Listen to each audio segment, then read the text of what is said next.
Imagine a world where drones autonomously navigate complex terrains, delivering supplies to troops in real time.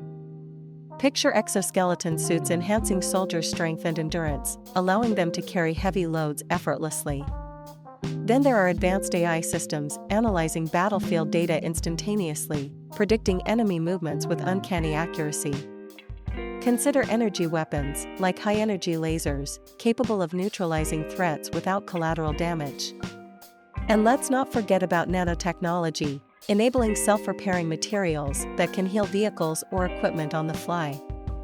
Next, we have augmented reality headsets, providing soldiers with critical information right in their line of sight, enhancing situational awareness.